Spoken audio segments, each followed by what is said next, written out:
ఓం గం గణపతయే నమః. శ్రీరామ రామ రామేతి రమే రామే మనోరమే సహస్రనామ తత్తుల్యం రామనామ వరాననే. ఓం మనోజవం మారుతితుల్య వేగం జితేంద్రియం బుద్ధిమతాం వరిష్టం వాతాత్మజం వానరాయోధముఖ్యం శ్రీరామదూతం శిరసా నమామి. జై శ్రీరామ్, జై హనుమాన్. వీక్షిస్తున్నటువంటి ప్రేక్షకులందరికీ కూడా మనకి ఏప్రిల్ మాసంలో 2వ తేదీన ఈ యొక్క అంతరిక్షంలో కాలచక్రంలో ఉన్నటువంటి 12వ రాశి అయినటువంటి మీనరాశిలో శని భగవానుడితో కుజుని యొక్క కలయిక దాదాపుగా 41 రోజులు, అంటే మే 10వ తేదీ వరకు కూడా ఈ యొక్క కుజశనుల యొక్క కలయిక సంచారము మీనరాశిలో ఆ యొక్క సంచార ప్రభావము అతి క్లిష్టమైనటువంటి పరిస్థితులని, కష్టాలని, నష్టాలని, ఈ యొక్క ప్రపంచాన్ని ఏ విధంగా శాసించాలో ఆ విధంగా ప్రతికూలమైనటువంటి పరిస్థితులతో శాసించే అవకాశం కలుగుతూనే ఉంది, ఇంకా కలగబోతోంది. దాదాపుగా ఈ కుజుడు 2వ తేదీ నుండి, ఏప్రిల్ 2వ తేదీ నుండి మరి 6వ తేదీ వరకు కూడా పూర్వాభాద్ర నక్షత్రంలో ఉండి 6వ తేదీ నుండి ఉత్తరాభాద్ర నక్షత్రంలో ప్రయాణం చేస్తూ దాదాపుగా ఏప్రిల్ 22, 23వ తేదీ వరకు కూడా ఆ యొక్క శని నక్షత్రంలో ప్రభావం ప్రపంచాన్ని అట్టడిగిస్తూ ఉంటుంది. ఆ తదుపరి కుజుడు బుధరాశిలో వ్యాపార గ్రహమైనటువంటి రేవతి నక్షత్రానికి అధిపతి అయినటువంటి బుధరాశిలో సంచారము ఆర్థిక లావాదేవీల మీద, అట్లాగే వర్తక వ్యాపారాదుల మీద, ట్రాన్స్పోర్టేషన్ మీద, ముఖ్యంగా ఏదైతే వార్తా వాహకాలుగా ఉన్నటువంటి ఫోటోగ్రఫీ కావచ్చు, సినిమా పరిశ్రమ కావచ్చు, రైళ్ళు, వాహనాలకి సంబంధించినటువంటి ప్రమాదాలకి సంబంధించి ఇట్లా ఎన్నో రకాలైనటువంటి ఎన్నో సిచ్యువేషన్స్ ఇంకా ముందు ముందు మనకి గోచరిస్తూ ఉంటాయి, దాదాపుగా మే 10వ తేదీ వరకు కూడా. అయితే ఈ కుజశనుల యొక్క ప్రభావము అత్యంత తీవ్రతరమైనటువంటి పరిస్థితులు అందరూ గమనిస్తూనే ఉన్నారు.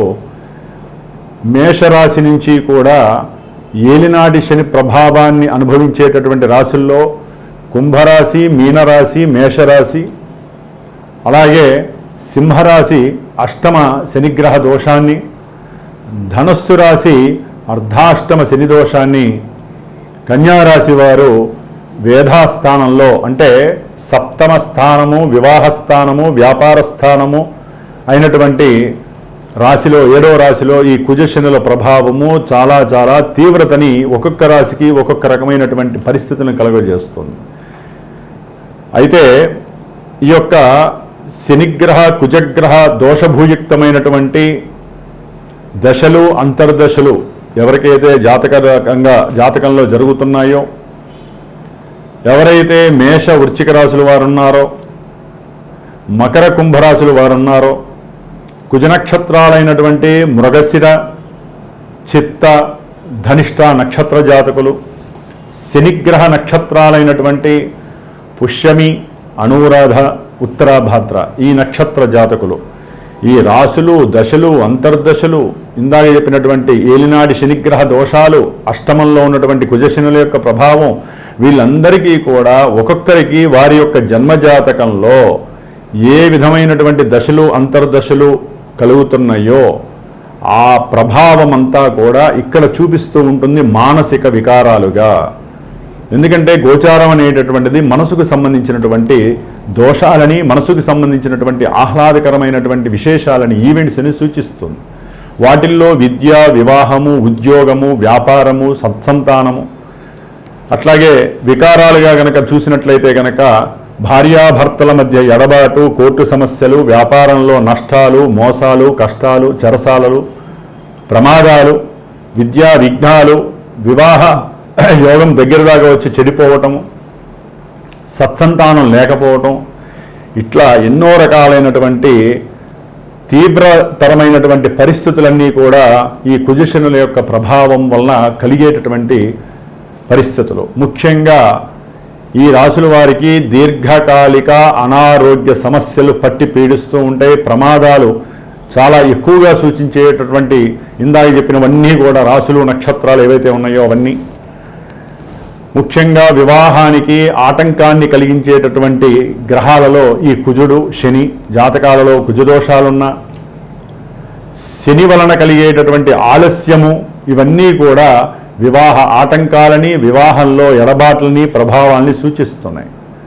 కాబట్టి ఉద్యోగాలలో ఎవరికైనా తీవ్రమైనటువంటి పరిస్థితులు ఎదురవుతున్నా, ప్రమాదాలు అధికంగా జరుగుతున్నా, భార్యాభర్తల మధ్య ఎడబాటు తీవ్రతరమైన, అసలు ఒక రకమైనటువంటి ఎన్నో రకాలైనటువంటి తీవ్రమైనటువంటి మానసిక ఆలోచనలు వలన అనారోగ్యం పాలవుతున్నా తప్పకుండా వీరందరూ కూడా ఈ యొక్క వీడియోని చూస్తూ పూర్తిగా ఆ రాశి యొక్క ప్రభావం ఏ విధంగా ఉంటుందో మనం సూక్ష్మంగా తెలియజేసుకుంటూ, మరి వీరందరికీ ఉపశమనంగా ఉండటానికి ఏప్రిల్ 21వ తేదీ మరి మంగళవారం రోజున మృగశిరా నక్షత్రము, పంచమి, ఆదిశంకరాచార్య జయంతి రోజున నేను నా యొక్క శ్రీమాతా జ్యోతిషాలయ పీఠంలో విశేషముగా హనుమాన్ చాలీసా పారాయణ, అట్లాగే హనుమంతుడికి ప్రీతికరమైనటువంటి మన్యుసూక్త పారాయణము, కుజశనులకి సంబంధించినటువంటి దోషాన్ని హరించడానికి వారిద్దరికీ కూడా జపాన్ని ఆచరిస్తూ 21 రోజులు మే 11వ తేదీ వరకు కూడా ఈ 21 రోజులు చక్కగా ఈ యొక్క జపతపాలను చేస్తూ మంజుసూక్తంతో స్వామివారిని ఆరాధిస్తూ మే 12వ తేదీ మంగళవారము వైశాఖ మాసంలో వచ్చేటటువంటి బహుళ దశమి పూర్వాభాద్ర నక్షత్రము రోజున, అంటే శతభిష ఉంటుంది, తర్వాత పూర్వాభాద్ర వస్తుంది. కాబట్టి ఈ 12వ తారీఖు హనుమత్ జయంతి, హనుమంతుల వారి యొక్క విశేషమైనటువంటి పుణ్య దినము కాబట్టి ఆ రోజున స్వామివారికి సీతారాముల వారి యొక్క అష్టోత్తరాలతో హోమము, అట్లాగే మృత్యుంజయ పాశుపత హోమము, హనుమంతుడి యొక్క పాశుపత హోమము, ఎవరైతే నవగ్రహాలు పరంగా ఇబ్బందులు పడుతున్నారో వారందరికీ నవగ్రహ ఉపశమనం కలగడానికి నవగ్రహ హోమము, మహాగణపతి సుబ్రహ్మణ్య హోమము, అలాగే ముఖ్యంగా వివాహపరంగా ఎవరైతే ఆటంకాలు ఎదుర్కొంటున్నారో, ఆలస్యాలు సూచిస్తున్నాయో వారికి వివాహం కావటానికి, వివాహమై ఎవరైతే విడిపోయి నానా ఇబ్బంది పడుతున్నారో, కోర్టు పరమైనటువంటి సమస్యలు, అన్నదమ్ములైతే కనుక గృహ సంబంధిత సమస్యలు, కొంతమంది రియల్ ఎస్టేటర్స్ అయితే కనుక వ్యాపారాలు లేక ఇబ్బంది పడేవాళ్ళు, వీళ్ళందరూ కూడా ఈ యొక్క కార్యక్రమంలో మీ వంతుగా మీరు కూడా పాల్గొనడానికి ప్రయత్నం చేయండి. ఇది సామాన్యమైన విషయం కాదు. ఇది ప్రత్యేకించి నేను శ్రద్ధతో నేను చేస్తూ ఈ 12వ తారీఖున హనుమత్ జయంతి హోమాన్ని హైదరాబాద్లో విశేషముగా నేను ఎవరైతే నన్ను సంప్రదిస్తారో వారికి తెలియజేస్తాను. కాబట్టి అందరూ కూడా హోమానికి రావచ్చు. ఆ హోమ భస్మము ఎవరైతే నాకు గోత్రనామాలు ఇచ్చి వారి యొక్క సమస్యను తెలియజేస్తారో, అట్లాగే జాతకరీత్యా వారికి ఉన్నటువంటి దశలు అంతర్దశలు తెలియజేస్తూ వారి నక్షత్రము రాసి నాకు ఇస్తారో వారందరిది కూడా 21 రోజులు తృప్తిగా ఈ గ్రహ జపాలు, అట్లాగే దానికి సంబంధించినటువంటి హనుమంతుడి పారాయణ చేస్తూ ఆ రోజున విశేషమైనటువంటి హనుమంతుడి యొక్క సహస్రనామాలతో హోమాన్ని ఆచరించేటటువంటి సంకల్పం పూనుకున్నాను. కాబట్టి మరి మేషరాశి పర్యంతం మీనరాశి వారికి, ఏ రాశుల వారికి కుజశనుల యొక్క ప్రభావం తీవ్రతరంగా ఉంటుంది, ఎవరికి లాభాన్ని కలుగజేస్తుందో తెలుసుకుందాం. ధనుస్సు రాశి. ధనుస్సు రాశి వారికి ఏప్రిల్ 21వ తేదీ నుండి మే 10వ తేదీ వరకు కూడా దాదాపుగా ఈ 20 రోజులు 21 రోజులు కూడా 4వ స్థానమైనటువంటి మీనరాశి అతి సౌఖ్య స్థానం. వీరికి సౌఖ్య స్థానంలో పాపగ్రహాలు 2 గ్రహాలు కుజశనులు కలిసి సంచారం చేస్తూ ఈ మే 10వ తేదీ వరకు కూడా వీరికి గృహపరమైనటువంటి సౌఖ్యహీనత్వాన్ని కలుగజేస్తూ ఉంటాయి ధనుస్సు రాశి వారికి. అట్లాగే సంతానపరమైనటువంటి ఆర్థిక అప్పులు వీరిని చివరికి వీరున్నటువంటి గృహాన్ని, వీరికి ఉన్నటువంటి ఏదైనా పొలాలని స్థలాలని అమ్ముకొని ఆ యొక్క బ్యాంకులకి అప్పు తీర్చే పరిస్థితి కూడా కనిపిస్తోంది. ముఖ్యంగా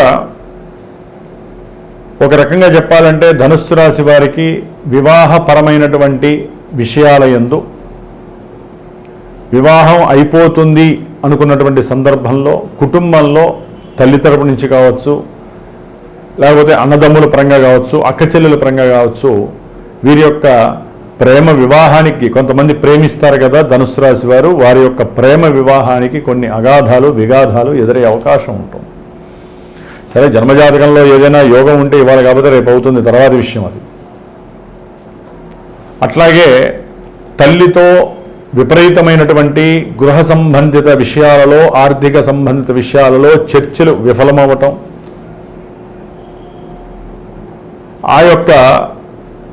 ఆ ఇబ్బందులు ఒక్కోసారి కోర్టు సమస్యల దాకా తీసుకెళ్లి న్యాయస్థానంలో సమసిపోవటం, వీరికి కొంత లాభాన్ని కలుగజేసేటటువంటి పరిస్థితులు కూడా కనిపిస్తున్నాయి జాతకంలో యోగిస్తే. భార్యా సంబంధిత విషయాలలో, సౌఖ్యపరమైనటువంటి విషయాల యందు, ప్రేమపూరితమైనటువంటి విషయాల యందు భార్యాభర్తల్లో ఎవరో ఒకళ్ళ ద్వారా వాళ్ళ జాతకాలలో కనుక కాస్త ఇబ్బందులు ఎదురైతే అది కుజశనుల యొక్క ప్రభావం ద్వారా తీవ్రమైనటువంటి ఒత్తిడిని తెచ్చిపెట్టే అవకాశం ఉంటుంది. వ్యాపారంలో భాగస్వాముల మధ్య సరైనటువంటి అనుకూలమైనటువంటి వాతావరణం కనపడట్లేదు. ఒకసారి ఒకలా ఉంటారు, ఒకసారి ఒకలా ఉండడానికి అవకాశం ఉంది. వీరి యొక్క ఆరోగ్యం పట్ల ధనుస్సు రాశి వారు చాలా జాగ్రత్తలు తీసుకోవాల్సిన అవసరము. వాహనాల యందు వెళ్ళేటప్పుడు చాలా జాగ్రత్తగా నడపండి, ఫోన్లు వాడకండి, వేరే ఆలోచనలు చేయకండి. గృహ సమస్యలు, లేకపోతే పెళ్లి గురించి ఆలోచించే వాళ్ళు కొంతమంది పెళ్లికి సంబంధించిన ఆలోచనలు, వ్యాపారపరమైనటువంటి ఫోన్లు, అంటే వ్యాపారపరమైనటువంటి క్రయ విక్రయాలకు సంబంధించి ఫోన్లలో మాట్లాడటము, అధికమైన కోపంతో మాట్లాడుతూ బండిని తీసుకెళ్ళి ఎక్కడో గుద్దేయటం, ఇట్లా ఎన్నో ప్రమాదాలు సూచిస్తున్నాయి ధనుస్సు రాశి వారికి. మీరు ఏదైనా మాట్లాడాలనుకుంటే పక్కన మాట్లాడుకోండి, బండ్ల మీద మాట్లాడకండి. ఎందుకంటే ప్రస్తుతం 4వ స్థానం ప్రయాణ స్థానము, వాహన స్థానము, ఆ కుజశనులు ఇద్దరూ అక్కడ ఉండి మీకు ఎట్టి పరిస్థితుల్లో మీరు చేసే స్వయంకృతాపరాధమే మిమ్మల్ని బలి చేస్తుందని మాత్రం మర్చిపోకండి. ఎవరైనా గృహ కట్టడాలకి కానీ భూములు కొనేటటువంటి విషయాలలో కొంత ఆలోచించి నిర్ణయాలు తీసుకోండి. కొంచెం మే 10 వరకు వీలు చేసుకొని ఆగండి. వ్యాపారాల యందు పెట్టుబడులు కూడా, స్నేహితులకి సంబంధించినటువంటి దూర ప్రయాణాలు వెళ్ళటము, ఇవన్నీ కూడా కొంత విద్యార్థులకైతే కనుక విద్య యందు పూర్తిగా భంగం కలగడానికి అవకాశం ఉంది.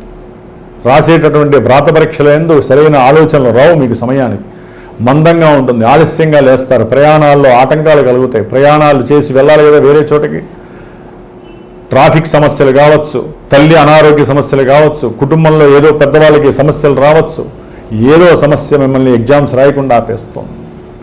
కాబట్టి ఇట్లా చెప్పుకుంటూ పోతే మీ యొక్క జన్మజాతకంలో కనుక ఇంకా యాక్టివేషన్స్ నెగిటివ్గా ఉన్నట్లయితే, గోచారంలో ఉన్నటువంటి నెగిటివ్కి అది తోడైతే ఎన్నో సమస్యలు మీ కళ్ళ ముందు ప్రత్యక్షం అవుతూ ఉంటాయి. కాబట్టి తప్పకుండా మీరు హనుమంతుడి యొక్క చాలీసా పారాయణ చదవండి, శ్రీరామ రక్షా స్తోత్రం చదవండి, లేకపోతే వినండి, రామ తారక మంత్రాన్ని నిత్యము 108 సార్లు తపించండి. ప్రయాణానికి వెళ్ళేటప్పుడు హనుమంతుల వారి యొక్క చాలీసా చదివి వెళ్ళండి. నిద్ర రాకపోయినా హనుమాన్ చాలీసా చదవండి. హనుమంతుడు రక్ష రక్ష రక్ష రక్ష. అర్ధాష్టమ శని, అర్ధాష్టమ కుజుడు, ఎన్నో వైవిధ్యకరమైనటువంటి సంఘటనలు మీ ముందు కనిపిస్తారు. జాగ్రత్త. ఎలక్ట్రానిక్ వస్తువులు, గృహ పరికరాలు, వాహనాలు ఎప్పుడు మరమ్మతులు చేయడం, వారికి డబ్బులు దారపోసే పరిస్థితులు కూడా కనిపిస్తాయి. జాగ్రత్తగా ఉండండి. కాబట్టి ఇందాక నేను చెప్పినట్లుగా ఈ ధనుస్సు రాశి వారు ఈ 21 రోజులు పీఠంలో నాచే చేయబడేటటువంటి కుజశనుల యొక్క జపము కానివ్వండి, హనుమంతులకి ఈ 2 గ్రహాలకి కూడా అధిష్టాన దేవత ఎవరైనా అంటే హనుమంతుల వారు. కాబట్టి హనుమంతుల వారికి సంబంధించినటువంటి మంజు సూక్త జప పారాయణము, ఆ యొక్క రక్ష, మరియు 12వ తారీఖు మే 12 హనుమత్ జయంతి సందర్భంగా విశేషముగా హోమం చేస్తున్నాం. కాబట్టి ఆ హోమం యొక్క రక్ష కూడా మిమ్మల్ని సదా కాపాడుతుంది. అనుకున్న కార్యాలన్నీ కూడా మీరు అనుకుంటే 45 రోజులు ఆ రక్ష పెట్టుకుని ధరించినట్లయితే కనుక మీకు శుభప్రదం కలుగుతుంది. జై శ్రీరామ్, జై హనుమాన్.